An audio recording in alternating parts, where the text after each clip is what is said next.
আজকের আলোচ্য বিষয় মাদারবোর্ড। প্রিয় শিক্ষার্থী, আজকের এই ভিডিওটি তোমাদের জন্য খুবই গুরুত্বপূর্ণ। এই ভিডিওটি মনোযোগ সহকারে সম্পূর্ণ দেখলে কম্পিউটারের মাদারবোর্ড সম্পর্কে বিস্তারিত জানতে পারবে। কম্পিউটারের সবচেয়ে গুরুত্বপূর্ণ অংশ হচ্ছে মাদারবোর্ড। এটি ছোট বড় অনেকগুলো কম্পোনেন্ট দ্বারা তৈরি।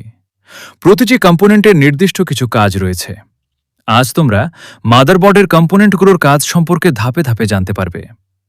তোমরা প্রথমে যে এই নীল রঙের অংশ দেখতে পাচ্ছ, এতে PS2 কিবোর্ড লাগানো হয়। এর উপরে যে সবুজ রঙের অংশ দেখতে পাচ্ছ, এতে PS2 মাউস লাগানো যায়। এর পাশে যে সাদা রঙের অংশ দেখতে পাচ্ছ, এতে বিভিন্ন প্রকার ডিসপ্লে বা মনিটর যুক্ত করা যায়।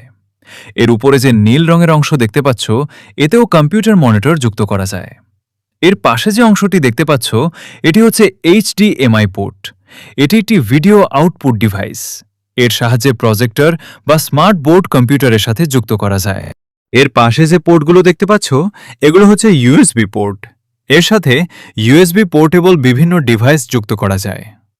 এবার যে অংশটি দেখতে পাচ্ছ, এটি হচ্ছে LAN বা লোকাল এরিয়া নেটওয়ার্ক।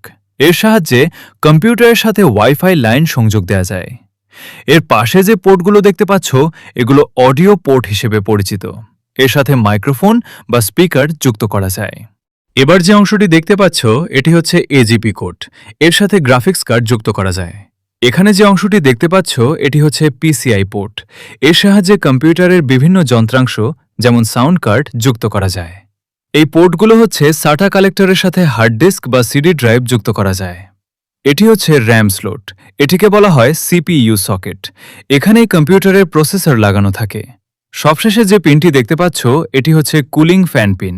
এর সাহায্যে কুলিং ফ্যান যুক্ত করা যায়। প্রিয় শিক্ষার্থী বন্ধুরা, আজকের আলোচনা এখানেই শেষ। আগামী ক্লাসে কম্পিউটার মনিটর সম্পর্কে তোমাদের বিস্তারিত ধারণা দেওয়া হবে। সেই পর্যন্ত ভালো থেকো। আল্লাহ হাফেজ।